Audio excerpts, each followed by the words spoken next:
सदगुरु कबीर साहब कहते हैं बीजक में, संगत से सुख उपजे कुसंगत से दुख होए, कहें कबीर तह जाइए जहाँ अपनी संगति हो। जहाँ अपनी संगति, सत्संगत से सुख मिलता है, जीवन का कण कण खिलता है। कपड़े को जैसा रंग मिले, मानव को जैसा संग मिले, वह उसी रंग में रंगता है। जीवन का कण कण खिलता है, जीवन का कण कण खिलता है। कपड़ा का मौलिक रंग तो सफेद है, लेकिन जो रंग मिल जाए कपड़ा उसी रंग का बन जाता है। मनुष्य की आत्मा का मौलिक स्वरूप तो शुद्धों बुद्धों निरंजनों से है, लेकिन जैसी संगत मिल जाती है फिर ये आत्मा, ये जीव उसी संगत के संस्कारों से विभूषित हो जाता है। तुम 7 दिन गाली देने वालों के साथ में रहो, 8वें दिन तुम भी गाली देना शुरू कर दो।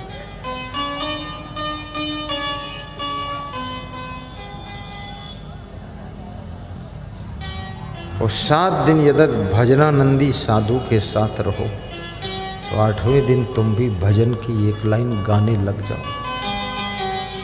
अभी एक बालक यहाँ पर बोल रहा था कुछ ज्ञान की बातें, लोग बड़े खुश हो रहे थे। क्यों बोल रहा? वो कोई भक्तों की संगत, साधु की संगत में रम गया तो ज्ञान की बातें बोलने लगा। अन्यथा इतने बड़े बड़े बच्चे, इतने छोटे छोटे बच्चे ज्ञान की बातें क्या बोलेंगे? वो तो ऐसे ऐसे उत्पात करते हैं कि माता पिता तंग हो जाते हैं। ज्ञान की बात बोल रहा था।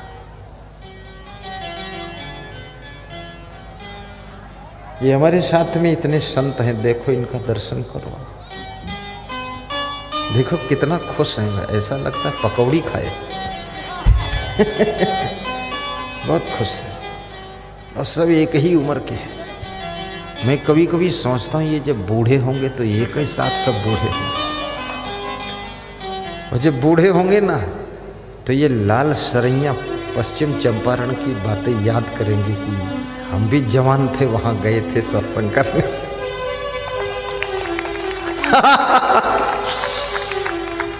और ये बड़े भाग्यशाली आत्माएं हैं। अब इनको कोई टेंशन भी नहीं है, चिंता भी नहीं है, कोई दुख भी नहीं है। आज सवेरे वंदना हुई, प्रातः वंदना, फिर आरती हुई। फिर एक भक्त सिवान से आए, श्री अरविंद कुमार जी, उनकी पत्नी श्रीमती श्यामा देवी। खड़े हो जाओ अरविंद। बोले मैं सब संतों को सोन पापड़ी का एक एक पैकेट देना चाहता हूँ और एक एक पेन। तो हमने कहा दे दो। सबको एक एक पैकेट सोन पापड़ी दिया, एक एक पेन दिया। मेरे को भी एक पेन दिया, सोन पापड़ी दिया, काजू दिया, किशमिश दिया। तो संत लोग सोच रहे थे हमको काजू किशमिश नहीं दिया, गुरु जी को दिया।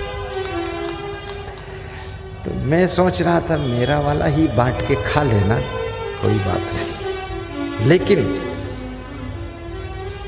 कोई भक्त आता है, कपड़ा धोने वाला पाउडर दे देता है। देखो अभी एक भक्त आया था, पानी पीने के बोतल रख के गया। वो अच्छा बच्चा है जो रख के गया। इनको क्या चिंता है? आज कोई दूध लाया था तो संतों ने खीर बनाया। ये बहुत सुखी है। इनको भैंस से मतलब नहीं, डायरेक्ट खीर से ही मतलब है।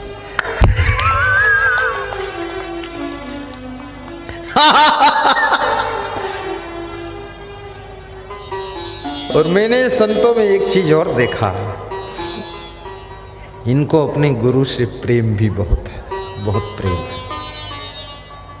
और ये सभी टीवी में प्रवचन सुनते थे, वही सुन करके फिर आए, अपने मन से आए। मैंने प्रयास नहीं किया ना। और ये मेरे को भी सुख देते हैं, बहुत सुख देते हैं। ये बड़े समझदार हैं सब। सुख देते हैं, कैसे देते हैं? जो हमारा इशारा होता वही करते हैं, अपना मनमानी नहीं करते ना। एक बार समझ लिया गुरुजी को ये पसंद है, बस वही करेंगे। और इनकी संख्या भी बहुत है। आज काउंटिंग किया था, 30-31 लोग हैं। तो मुझे भी अच्छा लगता है, सबके साथ में अच्छा लगता है। मैं कभी अकेला रहा ही नहीं हूँ, सब साधुओं के साथ ही रहता हूँ, साधुओं के साथ। शेर कितना ही ताकतवर है,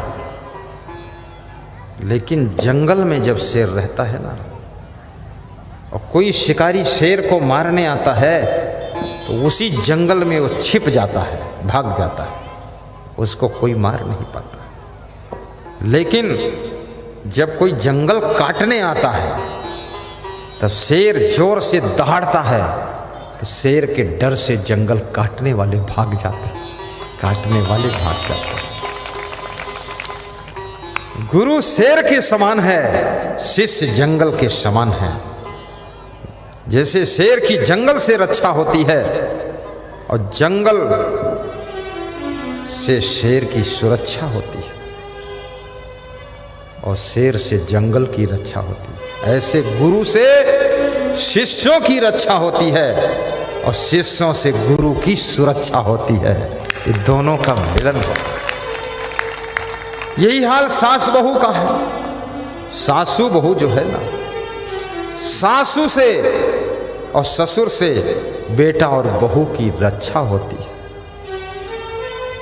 और बेटे बहू से सास ससुर की सुरक्षा होती है। इसलिए सास ससुर बेटे बहू को साथ साथ रहना चाहिए।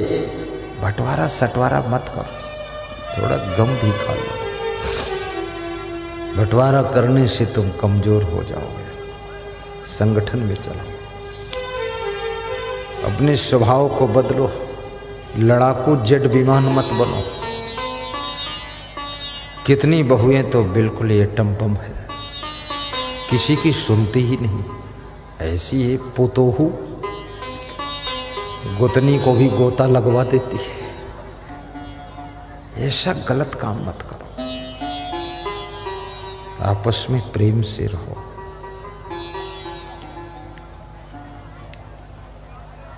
जितना ज्यादा क्रोध करोगे, उतना ज्यादा तुम्हारे घर में गरीबी आएगी।